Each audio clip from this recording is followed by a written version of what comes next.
ऐसा लगे जीवन में कि मैं बहुत दुखी हूं और कष्टमय जीवन चल रहा है और कोई समस्या का हल ही नहीं मिल रहा, बहुत दिन हो गए जूझ रही हूं मैं इन समस्याओं से, तो बेलपत्री की जड़ के अंतर्गत, जो बेलपत्री का बड़ा वृक्ष हो उसकी जो जड़ हो, उस जड़ पर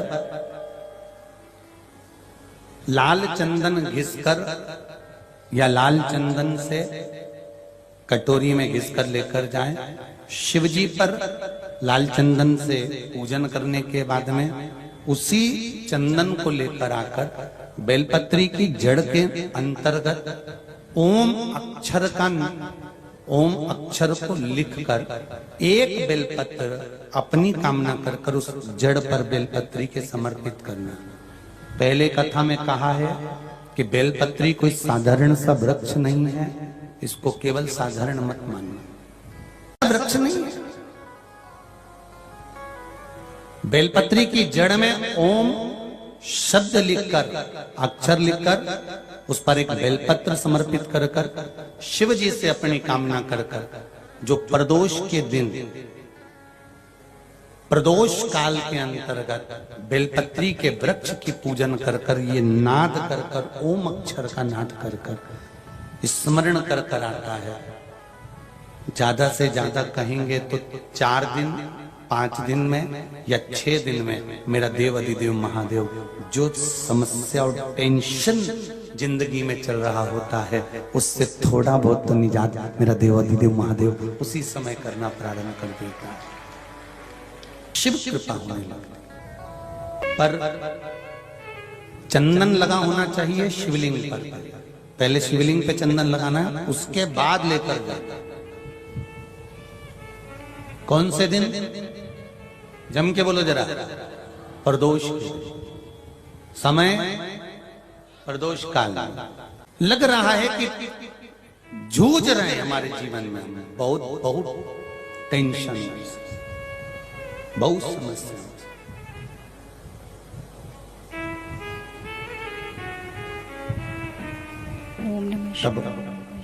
ओम अक्षर का नाद मूल होना चाहिए। आप में से कितने लोग शिव मंदिर जाते हैं? सभी लोग जाते हैं ना। तो शंकर जी के मंदिर जाते हैं तो आप जब वापिस लौट कर आते हैं तो नंदी के कान में, जब हम नंदी से कुछ कहते हैं, आप लोग जब वापिस लौट कर आते होंगे तो नंदी से कहकर आते होंगे ना कुछ ना। तो जब हम नंदी से कुछ कहकर आते हैं, आपने देखा होगा कई लोग नंदी के कान में कुछ कहते हैं, फिर नंदी का जो सींग होता है उस सींग के बीच में से शिवलिंग का दर्शन करते हैं। तो नंदी को जब कोई बात कही जाती है, नंदी से जब कुछ कहा जाता है कि हमारी बात शिवजी तक पहुंचाना, तो उसमें सबसे पहला अगर नाद करा जाता है नंदी के कानों में तो ओम का नाद करा जाता है। आप सीधे जाकर अगर कहेंगे नंदी को कि हमारी ये बात है, आप वहां तक पहुंचा देना, तो नंदी उस बात को कहे चाहे नहीं कहे, पर जब आप नंदी के कान में ओम कहने के बाद में अपने हृदय की बात कहते हैं, तो जैसे एक पत्र आपने भेजा और पत्र को तुमने लिफाफे के अंदर रख दिया, रखने के बाद में तुमने एड्रेस भी लिख दिया, समझ लेना बहुत अच्छे से। एड्रेस लिखने के बाद में तुमने अपना मोबाइल नंबर भी लिख दिया, सब कुछ कंप्लीट करते। अब इस लिफाफे को तुमको भोपाल भेजना है सागर से,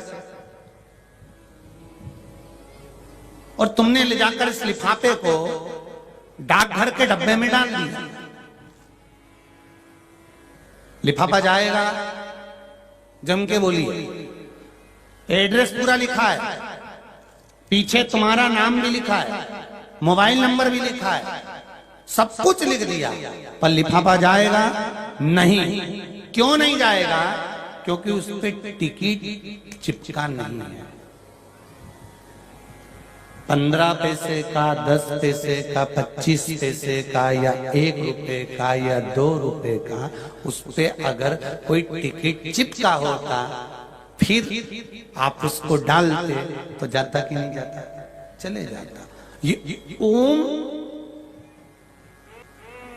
सनातन धर्म के अंतर्गत जितने भी मंत्र होते हैं जितने ब्राह्मण मंत्र का उच्चारण करते हैं, जितने ब्राह्मण मंत्र पढ़ते हैं और मंत्र का उच्चारण करते हैं, उसमें ओम का नाद क्यों करते हैं? क्योंकि ये हमारे श्लोकों को, हमारे शब्दों को, हमारे दिल की बात को टिकट का काम कर कर परमात्मा तक पहुंचा देता है। ये ओम अक्षर, ओम शब्द, ओम नाद वहां तक पहुंचा। कभी कभी बेलपत्र देखना, जब बेलपत्र आप समर्पित करते हैं तो ऊपर वाली जो पत्ती होती है उस पे ओम लिखते हो। कई किसी को लिखते हुए देखा होगा, चंदन से, पीले चंदन से, लाल चंदन से। सबसे मूल 3 पत्तियों में बीच वाली जो पत्ती उस पे ओम लिख दिया, फिर इधर वाली में लिख दिया नमः, इधर वाले में लिख दिया शिवाय। कभी आपने देखा कि इधर वाली पत्ती में ओम लिखा हो, इधर में नमः लिख दिया हो, इधर में शिवाय लिख दिया हो? नहीं, लिखने वाला लिखेगा, क्योंकि जो विद्वान होता है, चतुर होता है, जिसमें विद्वत्ता होती है, वो सबसे ऊपर वाली पत्ती में ही ओम लिख लेगा, क्योंकि उसको मालूम है ये ब्रह्मा है, ये विष्णु है और ऊपर शिव है। इन दोनों का समावेश ओम में है, इसलिए वो सबसे पहली पत्ती में ओम ही लिखता है। दुनिया का कितना भी दरिद्र व्यक्ति हो,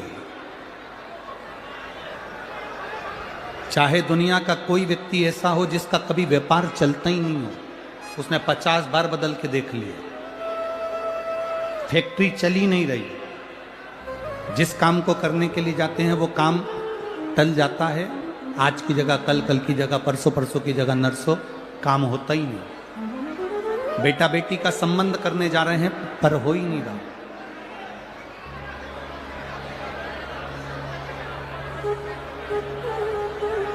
कितना भी दरिद्र से दरिद्र व्यक्ति हो, कितना भी दीन से दीन व्यक्ति हो,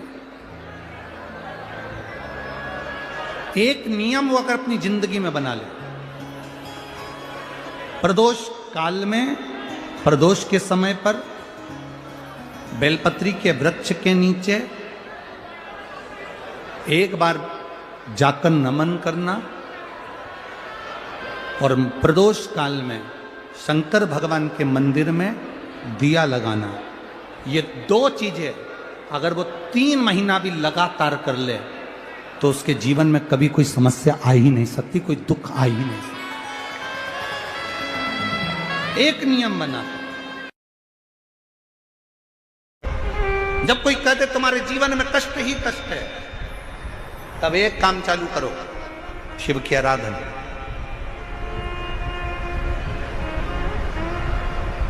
तब एक काम चालू करो, भगवान शंकर की आराधना। 3 चीजें अपना लो। पहले नंबर पर शिव जी के मंदिर में 1 लोटा जल चढ़ाना। दूसरे नंबर पर अगर प्रदोष के दिन मंदिर में दिया लगा सकते हो तो ठीक है, नहीं तो एक कनेर का फूल पीला वाला, देखा है आप लोगों ने?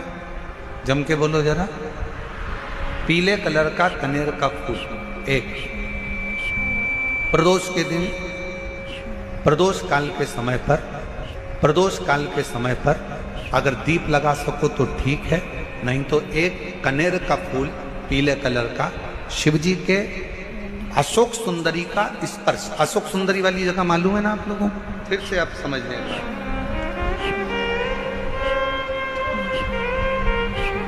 ये शिवलिंग, जलाधारी, ये चरण,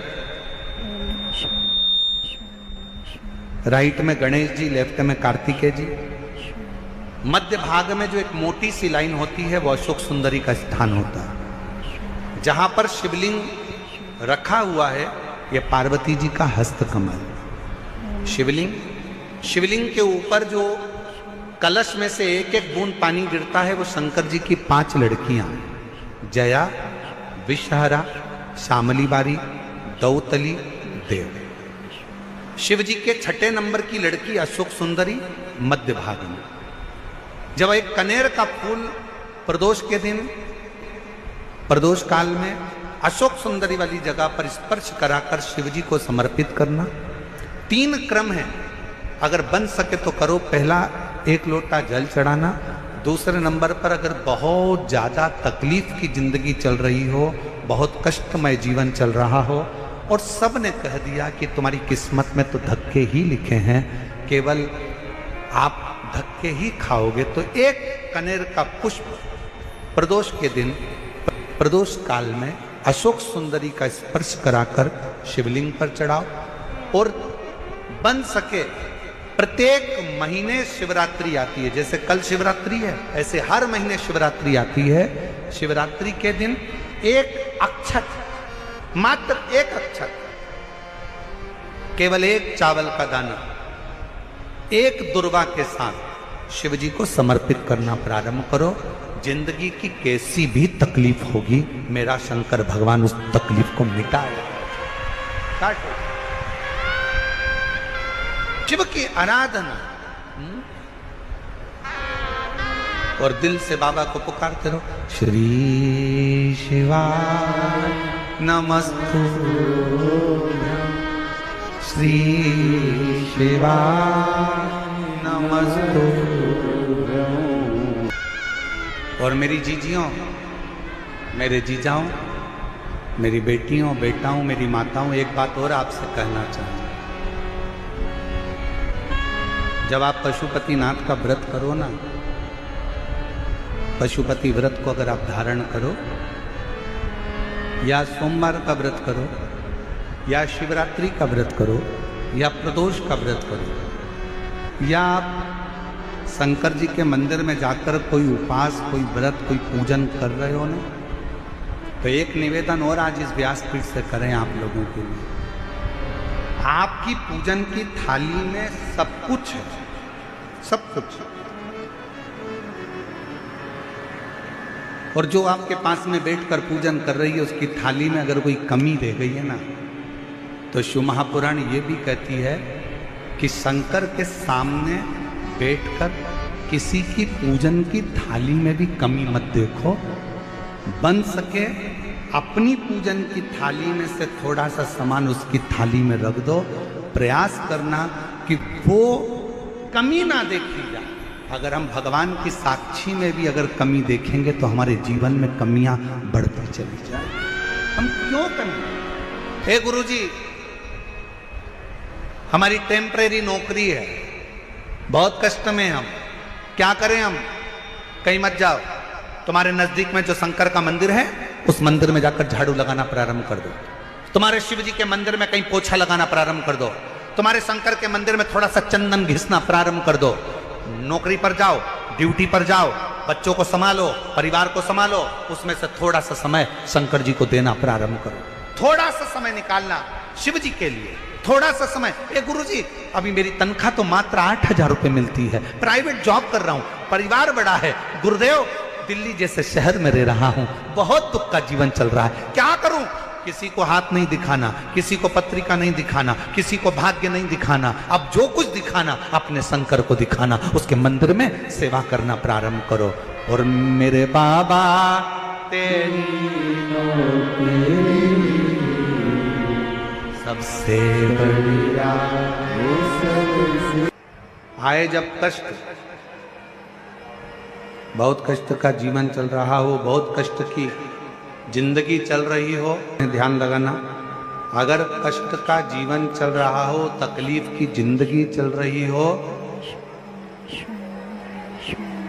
5-7 सोमवार, या तो 5 सोमवार या 7 सोमवार, हाथ में दुर्वा, मान लो ये तुमने दुर्वा ले ली, हाथ में दुर्वा, एक बेलपत्र, और उसी हाथ में अपने घर का भरा हुआ 1 लोटा जल। पहले रखना है दुर्वा, फिर रखना है बेलपत्र, उसके बाद में हाथ में 1 लोटा जल, और दोनों हाथों का स्पर्श करते हुए जो अपना पूजन का कक्ष होता है घर के अंदर का, उस पूजन कक्ष की साक्षी में खड़े होकर अपने कुल देवता, पितृ देवता और अन्य देवताओं का स्मरण करते हुए, बाबा बहुत दुखी हूँ, बहुत तकलीफ में हूँ, बहुत कष्ट में हूँ, मेरा परिवार आज दुख तकलीफ में है, मेरा परिवार आज कष्ट में है, दुख में है, कष्ट में है। बाबा को अपने मन का भाव कहते हुए, हृदय से प्रार्थना करते हुए अपने घर के मंदिर से निकलकर फिर उस जल को लेकर शिवालय तक जाओ और दक्षिण की ओर खड़े होकर उत्तर की ओर मुख कर जल समर्पित करो। बेलपत्र और दुर्वा दोनों को अशोक सुंदरी वाली जगह पर चढ़ा दीजिए। अशोक सुंदरी की जगह तो सबको मालूम है ना। अशोक सुंदरी वाली जगह पर उस बेलपत्र और दुर्वा को समर्पित कर दो। चढ़ा हुआ थोड़ा सा जल लेकर आओ, घर के दरवाजे पर उसका छींटा दे दो, लेपन कर दो और बाबा से 5 सोमवार नियम से आप दुर्वा, बेलपत्र और जल का प्रयोग अगर करोगे 5 सोमवार पूर्ण होंगे। जो तुम्हारा दुख है वो समाप्त जरूर होगा। शिव करुणा जरूर, शिव कृपा जरूर। बस इसमें 3 चीजों का स्मरण रखिएगा। 3 चीजों शिव पुराण कर रही है, इसमें 3 चीजों का स्मरण करिए। पहले नंबर पर दुर्वा, दूसरे नंबर पर बेलपत्र और तीसरे नंबर पर जब जल चढ़ाकर वापिस आओ तो अपने घर में प्रवेश के पहले देहली पर, चौखट पर भगवान शंकर के अपने घर के द्वार पर शिव का नाम लेकर जल का सिंचन। 3 शिव जी की करुणा का गुणगान करने के लिए 3। जब आप तकलीफ में होते हो तो 3 शंकर को जल चढ़ाने वाला, 1 लोटा जल चढ़ाने वाले के पास 3 को भगवान शिव अवश्य भेजते हैं। दुख को समाप्त करने से पहले 3 को मेरा शंकर आपके दरवाजे पर जरूर भेजता है। पहले नंबर पर मां आद्य शक्ति दुर्गा को आपकी पड़ोसन के रूप में, आपके रिश्तेदार के रूप में, आपके कुटुंबी के रूप में, आपके संबंधियों के रूप में, किसी ना किसी के रूप में आपके पास भेजकर बोलेंगे, क्यों घबराती हो, क्यों चिंता करती हो, क्यों टेंशन लेती हो। मैंने सुना है कथा में बाबा ने ये बताया था, एक काम कर, 1 बेलपत्र 1 दुर्वा लेकर जा। बताएगी, आएगी, बैठेगी, सुंदर उस दिन उसका चेहरा देखोगे आप तो आपको लगेगा ये मेरी पड़ोसन नहीं हो सकती। उसका चेहरा देखोगे तो आपको लगेगा ये मेरी देवरानी नहीं, ये मेरी जेठानी नहीं, ये मेरी ननंद नहीं, ये मेरा रिश्तेदार नहीं। आज इसका चेहरा कुछ और बोल रहा होगा। जब होगी तब कोई तुम्हारे कहेगा, धीरे से सामने नहीं आएगा तो सुंदर स्वरूप धारण कर स्वप्न में आकर कहेगा। ऐसा लगेगा कोई तुम्हें जगा कर कह रहा है कि तू घबराना मती, तू ये कर लेना। समझ, धीरे से सामने नहीं आएगा तो सुंदर स्वरूप धारण कर स्वप्न में आकर कहेगा। ऐसा लगेगा कोई तुम्हें जगा कर कह रहा है कि तू घबराना मती, तू ये कर लेना। समझ लेना मेरे बाबा ने अपनी अर्धांगिनी पार्वती को तुम्हारे पास भेज दिया। मेरे शिव ने अपनी पत्नी को तुम्हारे पास भेज दिया, अपनी अर्धांगिनी को भेज दिया। दूसरे नंबर पर मेरे भोले बाबा, मेरे शंकर, मेरे त्रिकालदर्शी, मेरे करुणा सागर, मेरे शंकर। दूसरे नंबर पर अपने गण